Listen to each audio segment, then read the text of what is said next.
Bu dəhlizlərdə hər gün tanış və doğma bir sima görünür. Sakit, amma məqsədyönlü addımlarla sinifə doğru gedən müəllim.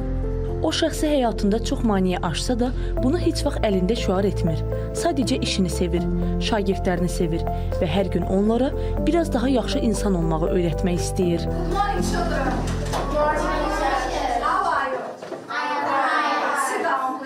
Müəllimlik təkcə bir peşə deyil, həm də şagirdləri gələcəyə yönəldən, onlara yol göstərən bir sənətdir. Hər bir müəllim şagirdə öyrənmə sevgisini yaratmalıdır, özünə olan sevgini yaratmalıdır. Mən artıq 23-cü ildir ki, 116 saylı orta məktəbdə ingilis dilini tədris edirəm və hər günüm, hər saatim şagirdlərə olan sevgi ilə keçir. Hər bir uşağın bacarığı var. Sadəcə o bacarığı üzə çıxartmaq, onu motivə etmək bizim borcumuzdur. Nərmin Əhmədovanın metodikası heç də sadə deyil.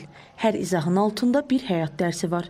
Çünki o, şagirdlərinə yalnız mövzu öyrətmir, həm də gücün haradan gəldiyini göstərir. Heç də deyə bilmərik ki, müəllimlik sənəti asan sənətdir. Mən gün ərzində yüzlərlə uşaqlarla qarşılaşıram. Hər biri bir ayrı mühitdə böyümüş, ayrı tərbiyə alınmış uşaqlardır, bacarıqları müxtəlif olan uşaqlardır. Biz deyə bilmərik ki, hər uşaq hər şeyi bacarır. Amma müəyyən qədər biz onlara yol göstəririk. Onların nəyəsə nail olmaq üçün əlimizdən gələni edirəm. Nərmin Əhmədovanın sağlamlığı ilə bağlı olan çətinlikləri işinə münasibətini dəyişməyib. Həyatındakı əngəlləri fürsətə çevirməyi bacarıb. Bu həyat mənə dayanmamağı öyrətdi. Əngəlim mənim həyatımda, mənim həyat tərzimdə, iş həyatımda heç bir maneçiliyi yoxdur.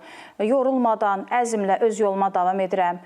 Hər zaman şagirdlərimə də onu aşılamağa çalışıram ki, həyatda heç nə onlara maneə deyil, əngəl deyil. Çalışsalar, əllərindən gələni etsələr, bütün əngəllərin öhdəsindən uğurla gələ bilərlər. Bugün 3 dekabr beynəlxalq əlilliyi olan şəxslər günüdür və bugün xatırladır ki, cəmiyyətin gücü hamının birlikdə irəliləməsindədir. Əngəllərə, maneələrə məhəl qoymadan.